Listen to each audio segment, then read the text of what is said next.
What's up, guys? Just want to go over some things real quick. Basically, this is just questions I get asked a lot about, and it's got to do with what items are okay to put on foods, what items are okay to add to water to make it easier for you to get your water intake in per day. So first off, I'm just going to start with something that is really mandatory. You need to be putting sea salt on at least 5 meals per day. If you choose not to use sea salt on 5 meals per day, or perhaps you use something like Bragg's liquid aminos, which is really high in sodium as is, so if you was to use this, you could leave the sea salt off of one of your meals. Next up, we will go into the sugar-free water additives as well as sugar-free creamer. So my go-tos are the sugar-free Tang and the sweet tea Mio. There's all kinds of flavors out there that you can use as long as they're 0 calorie. Nothing wrong with it. I should also say we use Crystal Light packets. And for the creamer, this is Coffee Mate 0 sugar. There's also International Delight 0 calorie creamer.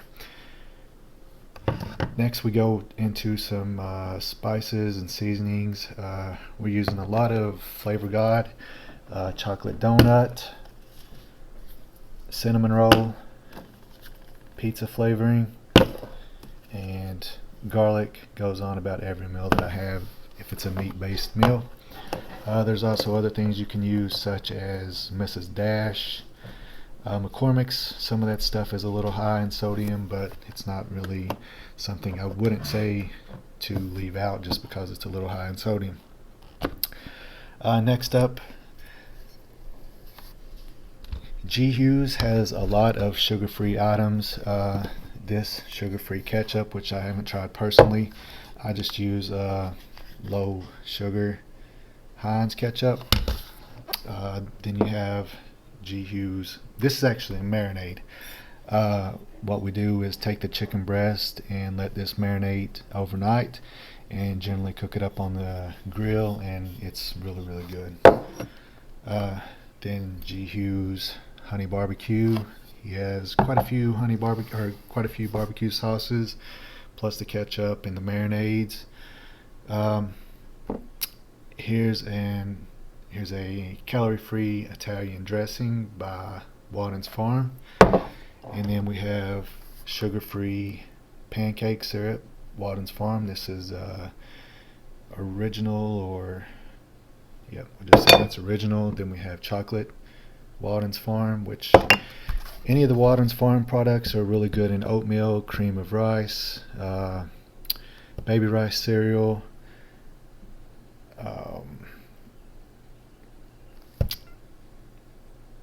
Yeah. Oh, and I also put the plain or the original sugar-free Walden Farms on chicken breast after cooking. It's really good. Next up, sugar-free jelly or jam, really good in oatmeal, cream of rice, baby rice cereal, and even on egg whites.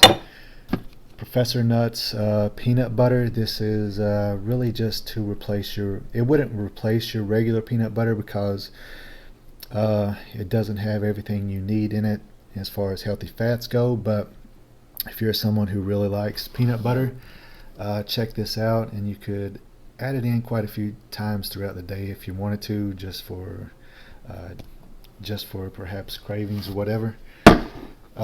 Yellow mustard can be added to anything at any time. I like this Ortega taco sauce on ground turkey, ground chicken, ground beef. Really good.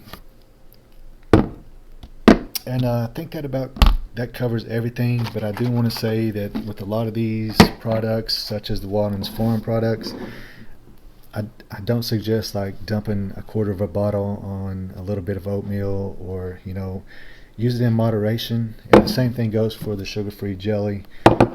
All this stuff, it's 0 calorie, but some of it is also sometimes suspect as to whether it is 0 calorie or not.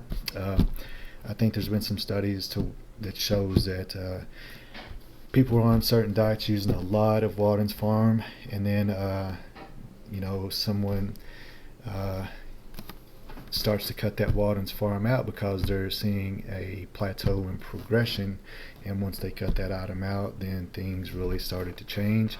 And this has been done a few times, not just once or twice. So I think there's definitely something to it. So just use it in moderation, and if you start to see things go in the opposite direction, then cut it out or cut back on it.